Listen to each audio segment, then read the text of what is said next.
Interrogative means asking questions. So an interrogative sentence is a question sentence. Interrogative pronouns are the pronouns that we use when asking questions, like who, whom, what, which, and whose. So that's what we have here. The who and the whom are used when we're referring to persons, of course, right?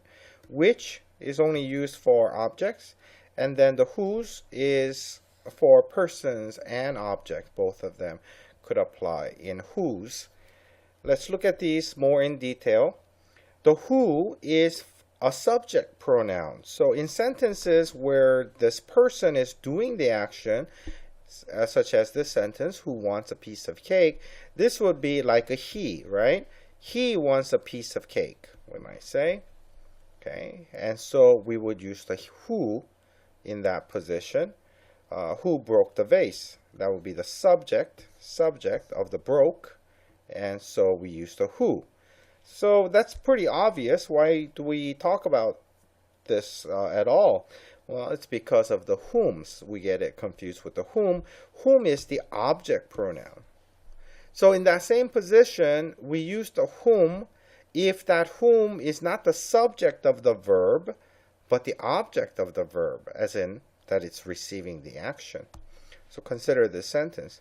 Whom did you kick? In that sentence, the kicking is the action, but the subject is the you. You are the one doing the kicking. So subject, verb.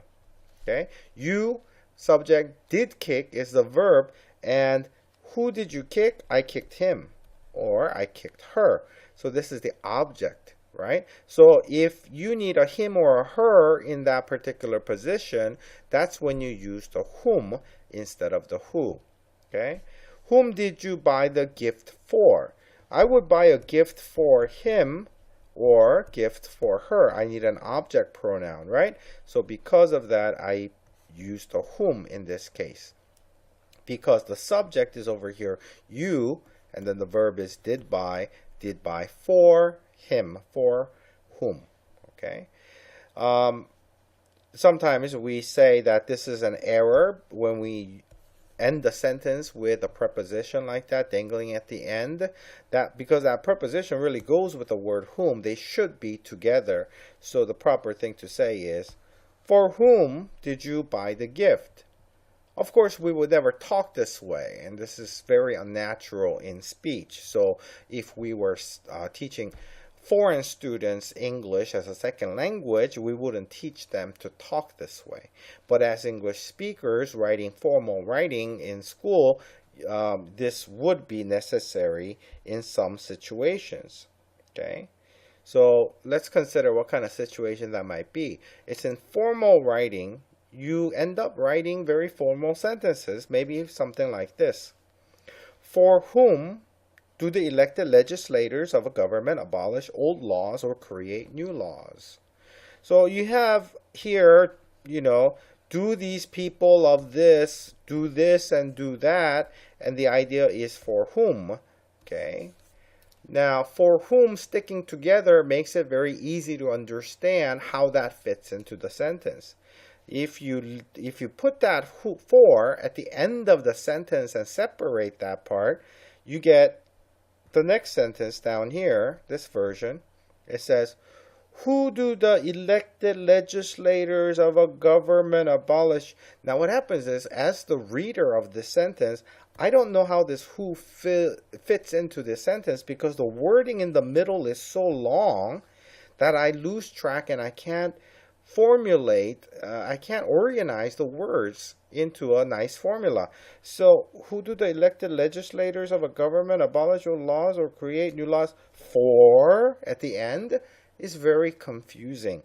So, when you're doing, sentences like this for formal writing, this is when you would want to stick that for in the front together with the whom and make it for whom. Never for who, right? Or to who. It would be for whom, to whom, by whom, depending on the situation. One minor issue to think about is the difference between the what versus which when you're asking, like which movie, what color, so on.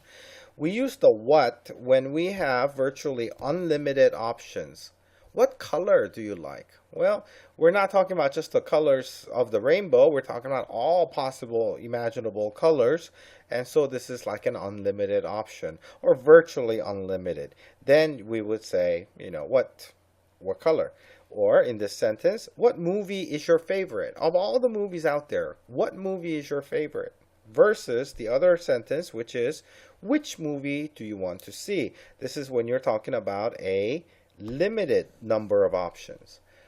So the situation would be, let's go out to see a movie tonight. Okay, and there are very limited number of movies available at a movie theater. So we would say, which movie do you want to see?